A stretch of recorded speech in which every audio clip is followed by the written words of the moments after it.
What's going on, everybody? This is an episode from the No Gimmicks Needed Wrestling podcast. Do you like podcasts and you want to see the full podcast? Make sure you check out the No Gimmicks Needed Wrestling podcast on all your podcast platforms, such as Apple Podcasts, Google Podcasts, Stitcher, Spotify, iHeartRadio, among many others. But you're listening to the episode right here on YouTube, so make sure you hit that like button and below, and make sure you hit the subscribe button to NC Studios and NC Level Up for all your gaming needs. This is the Nerd Coalition. Enjoy the show. Alright, Prime had to step out real quick, so we're moving over to the NXT portion of it because we got some back cover to do here because so much is happening on NXT, and I know by the time you listen to this, NXT would have shown already on Tuesday. We may, I'm not necessarily sure, get that debut of Mariah May or not, but I'm gonna give a finish. If we do, I'm definitely talking about that next week. But they had their Battleground show.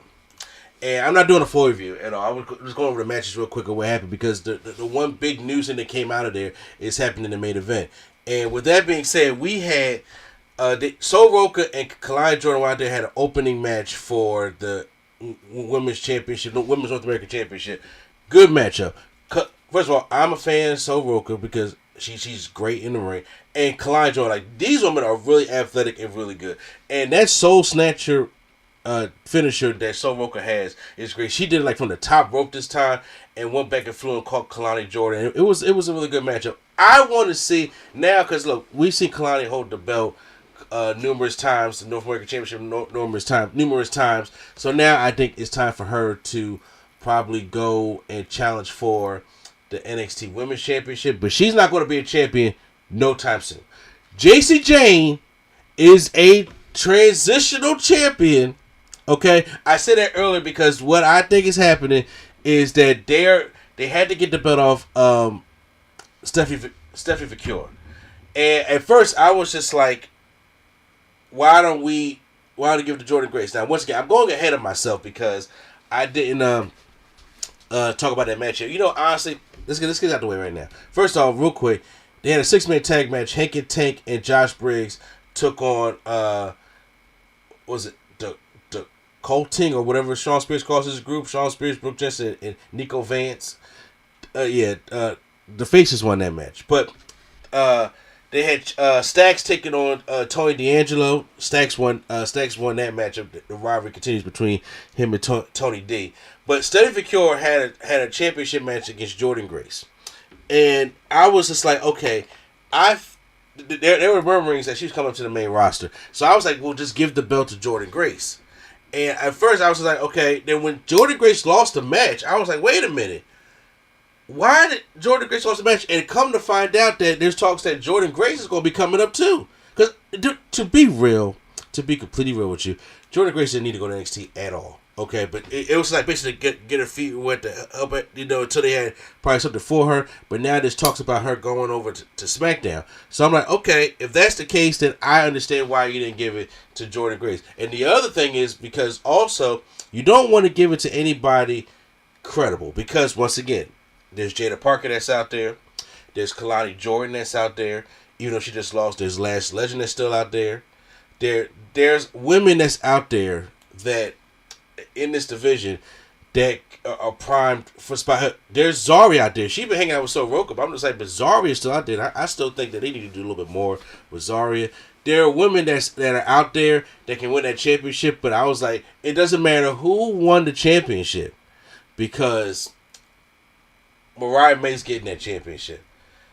And you don't want Kalani Jordan to win it. You don't want Lash Legend, Jada Parker, or even Fallon Henley or Zaria or any of your top women on NXT to win that championship. But Mariah May is going to come in there and take it. I don't know necessarily when. It may be the Great American Bash. It may be whatever special NXT show going. But JC Jane won that championship from Stephanie Vicure. And it's like, okay, we gave her a little moment, but she's a transitional champion and nothing else. Kind of like when The Miz won the championship and he was just holding it for 2 weeks until they can get it on the Bobby Lashley. That's what this is, okay? So I don't know if she's going to come this week, next week, but she like the deal is pretty much done. She's going to be there. So that's what I said about earlier. She only transitional because Mariah May's coming and she's going to take that women's championship, and then she get to work with a whole new group of people down there.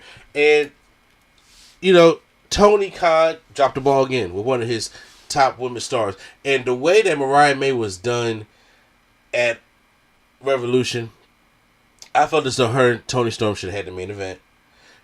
And you could have cut some of the time. I'm gonna get into when it comes to time and stuff like that with AEW, but you could have cut some of that time down, and you could have at least from other matches, or took some off, and it gave them more time to main event. Especially it had the great closing and everything. So, but I'm not going to dwell on that. Then they had Obafemi taking on Miles Bourne, who I think Miles Bourne is part of the No Quarter Catch crew. And he wanted some opportunity. I didn't never see Miles Bourne is good, but I never seen him winning the NXT Championship. Now you're not gonna take it off of Obafemi right now. But the surprise of the night was Trick Williams taking on Joe Hendry. Now I haven't been following the storyline because I've been busy, I've been sick. But Trick Williams is apparently a heel now, and you saw the shade of him going heel, especially going into a triple threat match during Stand and Deliver on WrestleMania weekend. So, you knew the heel turn was coming. And then I was like, but now it's like fully here. And he went against Joe Hendry, and I was like, I like Joe Hendry. Joe Hendry has got some great spots. He had that spot with Randy Orton at WrestleMania. But I haven't been, I would say, weekly watching TNA. I don't know how he's been as a champion, but it just seemed like he's been getting punked out a lot. And it seemed like, even when they've been doing this crossover with TNA, Moose has been getting more shine as a champion. I don't think Moose is a champion anymore, exhibition champion. I'm not necessarily sure, but they treat Moose more like a big deal as a champion than they did Joe Hendry. So when they said it's for the TNA championship, I was like, it's possible, but I don't think they would do that. I don't think TNA would let WWE guy beat them. Well, they did. Trick Williams made history as being the first WWE contractually performer by their contract to win a TNA, another company's championship. That's never happened before. He beat Joe Hendry. He is now the new TNA champion, and he came out on NXT last week, and it's now TNA is now tricking an A.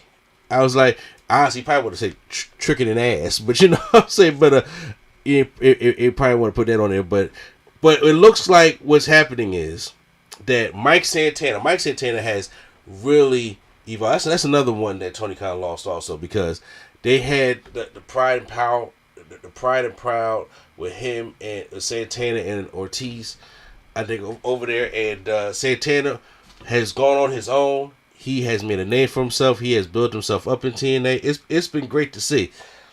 So I think what they wanted to do was take the championship off of babyface, Joe Hendry's the babyface, put it on a heel, which is Trick Williams, so that Mike Santana can win the match. They have a Slammiversary show coming up. I don't know. It's in New York City. I don't know what arena it's in, but it's going to be in a big arena. It's going to be the first big arena for TNA. And they have to sell that place out, or it can be in the back. So this ain't gonna be the Impact Zone. I'm actually gonna look it up right now. All right, this is gonna be at the UBS Arena. This arena holds for concerts 19,000 people, and for hockey capacity 17,000 people. You're talking about anywhere between, especially for a wrestling show, anywhere between 16 and 19,000 people. There has TNA, to my knowledge, has never did a show that big before. And even when TNA was hot and they was on Spike TV, they was coming to, just like AEW does, they was coming to the Liacouras Center. They wasn't going to Wells Fargo when they came to Philly. They was going to Liacouras Center, which is still a decent center, but that only holds about 6,000-7,000 people. So that this right here is going to be pretty big, and to have Mike Santana, who's the hometown boy from New York. I don't think he's from Edmond, New York, but I'll say he's from New York. Coming there and bringing the championship back to TNA, that will be a big moment. Having Trick Williams as the evil WWE guy, You gotta find a way to sell some type of tickets. I wouldn't even be surprised if they work some of their magic and even try to get John Cena on the show. But that's what's looking like, which is getting me excited. So that show is in July 20th. Now I felt like I know they was gonna hold it off and try to build it up to that, but it looks like this is probably gonna be a series because this Tuesday. Actually, by recording this, on Tuesday, Mike Santana is going up against Trick Williams for the TNA Championship. There's no way Trick Williams is losing that championship right now. No, it's not a big enough moment. There's no way he's losing that championship right now. He's going to probably hold on to it. It's probably going to be some shady things. He's a heel now, so it doesn't matter. So he could probably do some things to cheat and win. And then I think it's going to be a series. Since it's July 20th is when Slammiversary is. So I think it's going to be a series, so like a trilogy, where you got Trick Williams going to win this one, then somehow Mike Santana's going to win the other one, but it's not going to be either for the championship, it's going to be by disqualification, whatever the case may be, and then we're going to have at Slammiversary. I think the next one, if things go the way I think it's going to be on NXT on Tuesday, I think that it's going to be this one, and then it's going to probably be Great American Bash, NXT Great American Bash, and then it's going to be Slammiversary. Maybe. Now, once again, they could just say, fuck it all, and then have Mike Santana just win the championship back, and then just him going in Slammiversary as a champion. Who knows? But I know that TNA is going to need some help moving them tickets when it comes to going to that arena. I think this is really the biggest TNA show that they have ever done. But it's still, Trick Williams has made history winning that championship.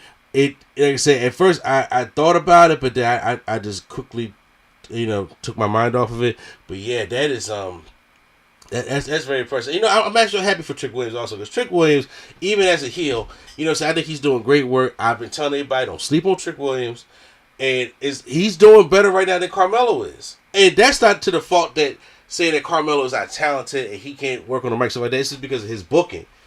It's because of how they book Carmelo Hayes. It's basically how Triple H has been booking these guys on the main roster. Like some of the cracks in the foundation of how Triple H books things is starting to show more now since the Boogeyman has been gone. Not saying I want the Boogeyman back, and he would do worse. I'm just saying, but right now Triple H has problems too. In other words, what I'm trying to say. And right now NXT, Trick Williams is a big deal, and them trusting him and having him had the TNA Championship. Oh, that's something I'm really looking forward to and seeing how this whole thing plays out.